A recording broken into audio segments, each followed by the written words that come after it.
Yeah, hi everyone. This is Aman. We are going to start with the data structures, obviously, I've planned to cover the whole DS data structure part in a single playlist. I'll try to keep each and every video crisp and clear. Directly jumping into the topics we'll be covering here. Like the first one is obviously we'll be starting with the stack.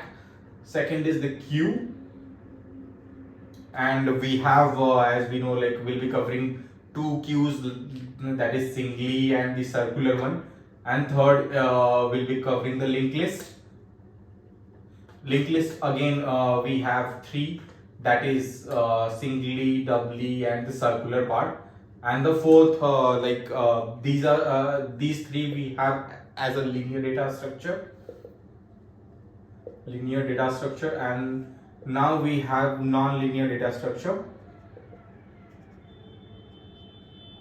that is tree, and the fifth one is graph.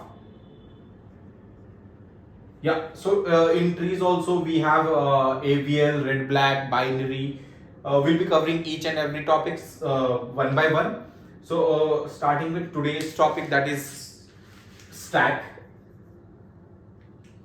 Let me just erase this and give today's topic on the board. Stack. So before starting with this stack, I would say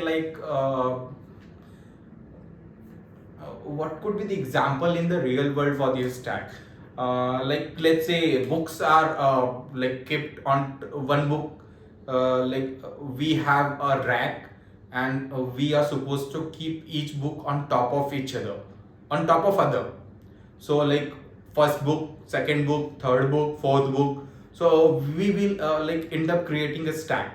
So a stack works on the concept of LIFO, last in first out. So how we can relate the LIFO concept with the stack of the books. So the last book you have kept, that would be on the top of the whole stack, like the number of books we have arranged on the rack. So the book on the top will be removing the very first. So that is the concept of stack. So let's say we have this as a rack, or instead of going with the rack, no, this looks quite similar as an carton box, right? So I'll just give a 3D view to it.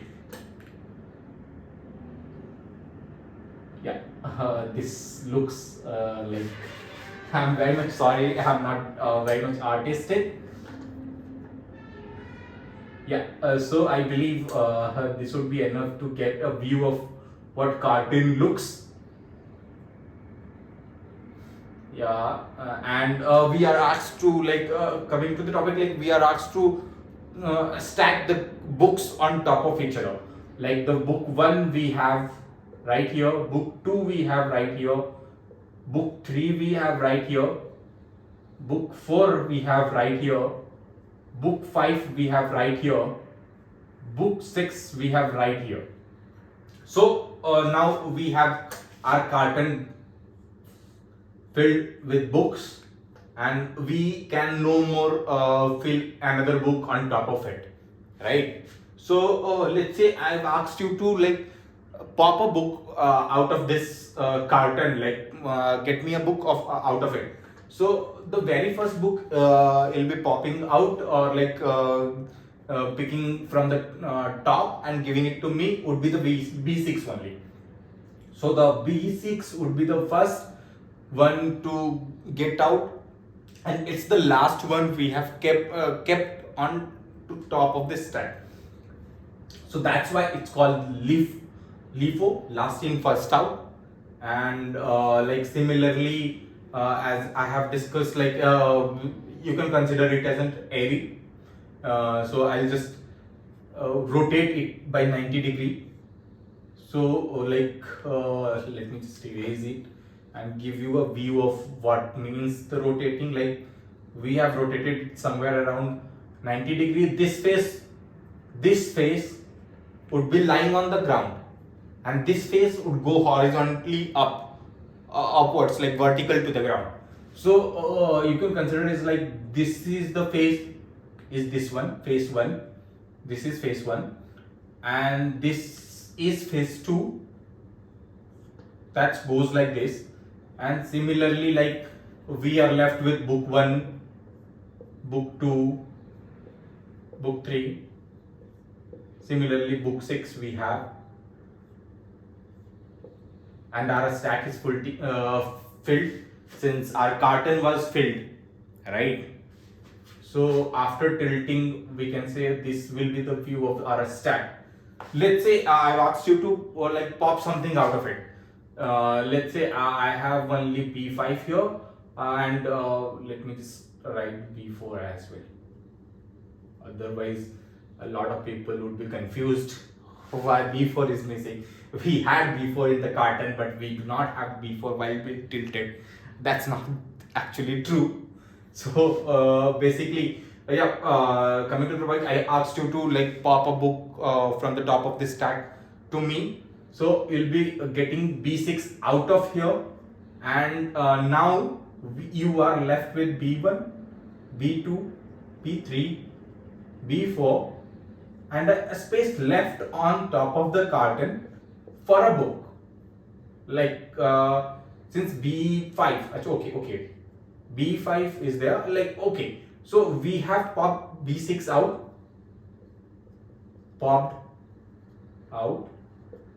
and you have provided it to someone who would like to read this book. Now our stacks look like this. So this is the whole concept of a stack only. Keeping everything on top of it, getting out the very first element that you have kept on kept on top of it, like or kept last to, like inserted last to the stack. So like let me just give you a view of creating a stack in Java. So basically Java, we have a concept of hooks, yeah, right? So we'll be using the class and object things only to give you a metadata or a structure of how stack would look in a code. It would be like class, stack, and we have a few concepts like I'm keeping everything private, the data, like we need to provide the data what we are required, since let's say it's a stack of book only. I just draw it vertically as it is in the real world, like book 1, book 2, book 3 we have. So let's say what we need to store in each of the box. Since it's a book, so we would require to put the name or the ID of this book as like our data.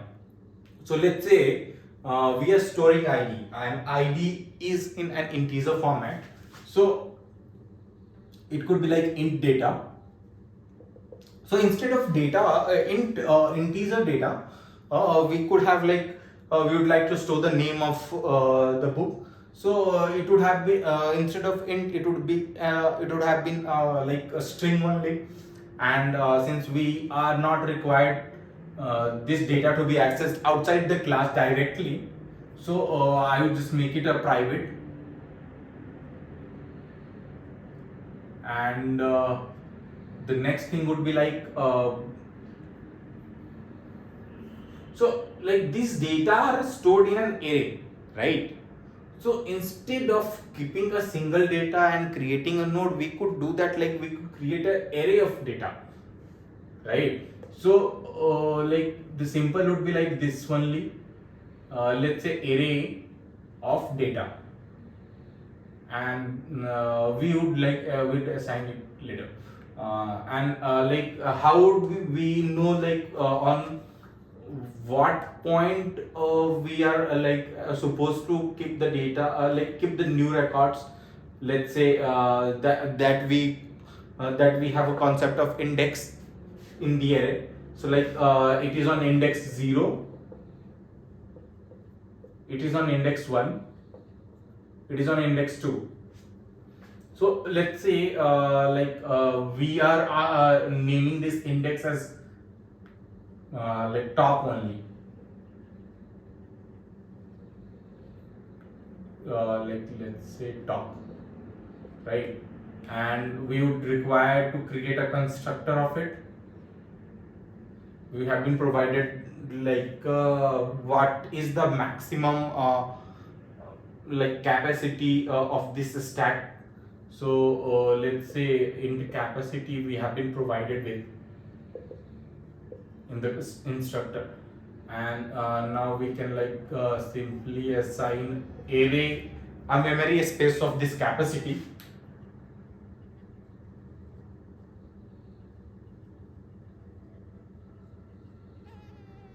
And we let's say assign top to -1. -1 is basically like it is right here, top is right here.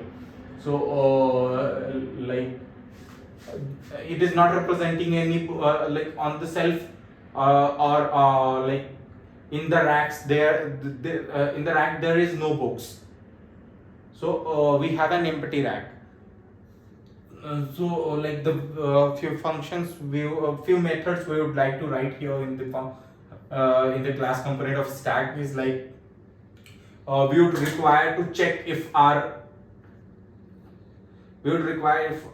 stack is empty or stack is full. So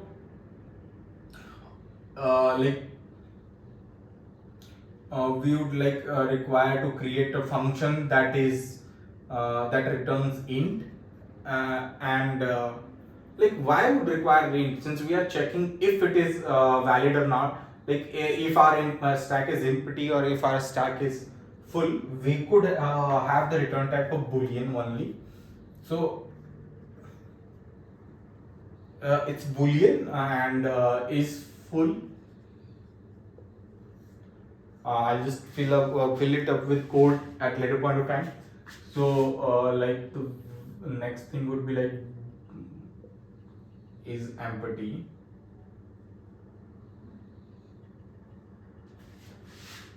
Okay, so how would I be able to check like if our like a stack is empty? So the concept is clear. Like if we do not have any books on the rack, that is like top is representing to -1, that means we do not have any books on the shelf. So we could simply say if top is equals to -1, then simply return yes, our stack is empty. Otherwise return false, right? Similarly, how would I be able to know like if I'm like our stack is full or not? So I need to compare if my top is representing the full capacity of the stack. So also like while creating the constructor, we need to save this capacity somewhere in our data bar. So let's say I have saved it here, private capacity, and assigned value to capacity as like this capacity. Okay, so now I can simply check if our stack is full or not. If like top is representing the capacity of the stack, that is capacity -1, then return true, otherwise return false, right? So these two functions are to check if our stack is full, if our stack is empty, and this is the constructor part. I'll erase it to provide the code for like pushing or popping off out of the stack and traversing this stack.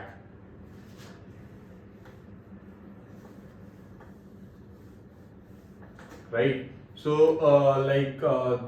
few things, since it's like I asked you to keep a book on top of this current stack, so there is no requirement of returning anything out of the function. So I can just simply like push with, let's say, int val, I would like would be the ID of this book. Since we are storing in int array, it's an ID representing of representation of the book. So like simply, if I check, the very first thing is like I need to check if it is like if our stack is empty. Do we have a space in our rack, or do we have any space in the carton to keep more books, right? So I need to invoke that function of is full. If it is full, then we can simply say like our stack is overflowing. Overflowing simply means like our stack is full.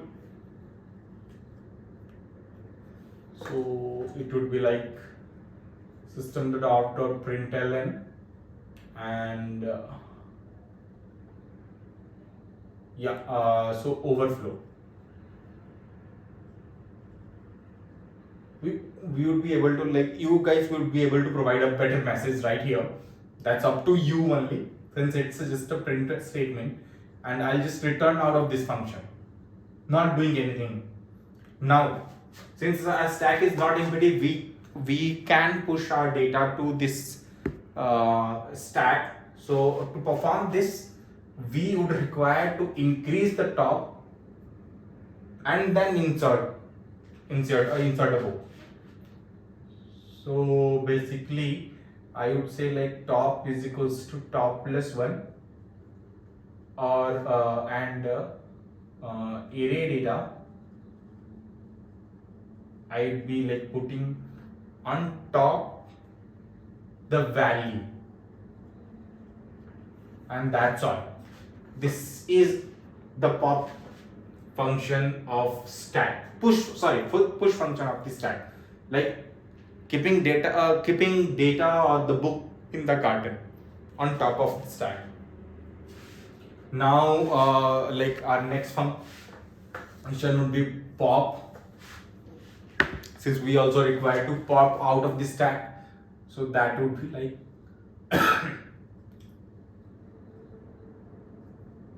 since I've asked you like pop a book out of this carton and provide it to me. So will you be requiring any other information as an argument to this function? No, right? So that's why we do not have anything right here. Since I asked you to pop it and you provided me with the book, it should return something, right? That's why the return type would not be void here, it would be int.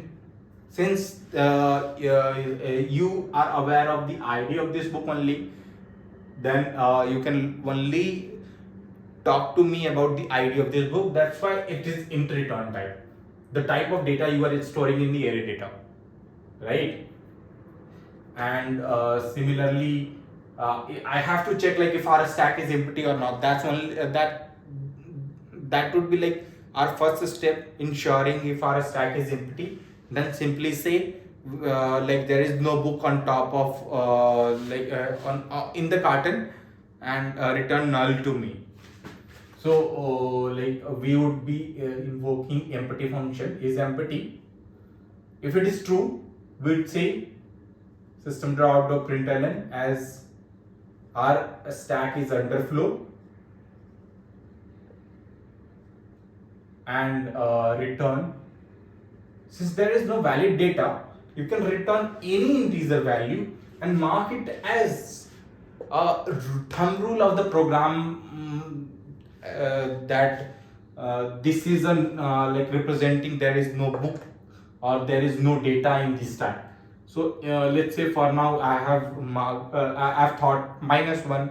Whenever I'll be implementing -1, I'll be keeping in mind that if a stack is returning -1, then in those cases like there is no data or a stack is underflow. Like suppose, let's say I asked you to store the real number. In those cases, negative number would be the part of the array data. Then you cannot like return -1. You would have to think something else of returning. Since let's say I'm talking about the ID of the books cannot be negative. That's why getting a negative value of the stack while popping, I would be able to like judge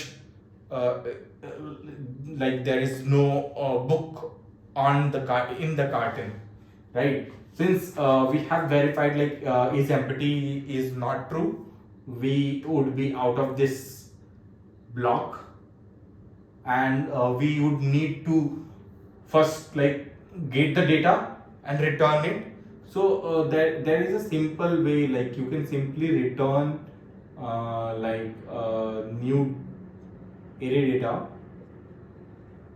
of top. Since top is pointing to the book which is like on top of this stack, and afterwards you would like it to decrement. So this could be a way, and like a lot of people face difficulty in this statement. So you can simply like instead of doing this, you could do this like int our current data is top of the stack,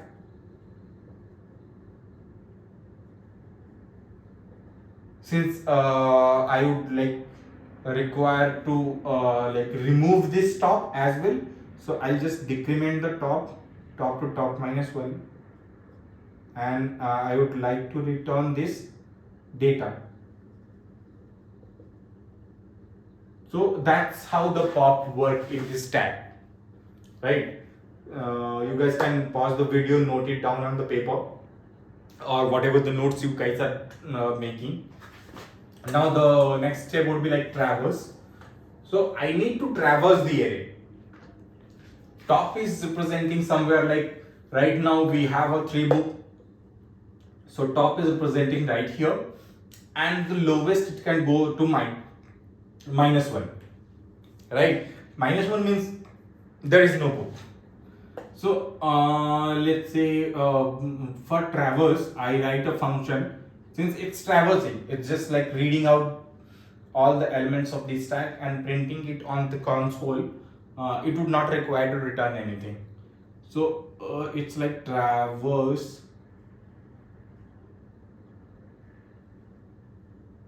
and we were talking about like how we would be traversing.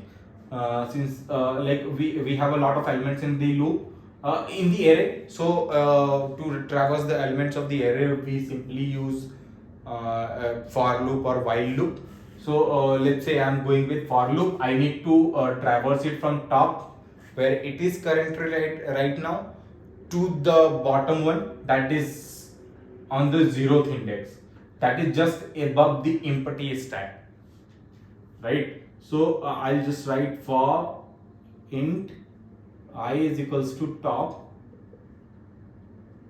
I greater than equals to 0, I minus minus, and system.out.println like top of this stack.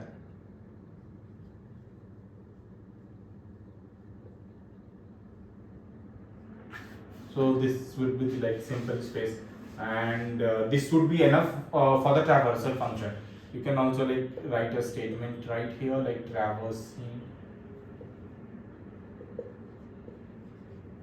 stack. Yeah, that's enough for today. Like this is stack part. Yeah, I believe you guys would be able to implement this stack on anywhere or like on your local machine compiler and compile it with several codes. You can just write a main function and invoke these is full and is empty. I've kept it private because there is no need of invoking those functions outside of the class, and this data also you guys need not to access outside of the class. So that's why like they were kept private.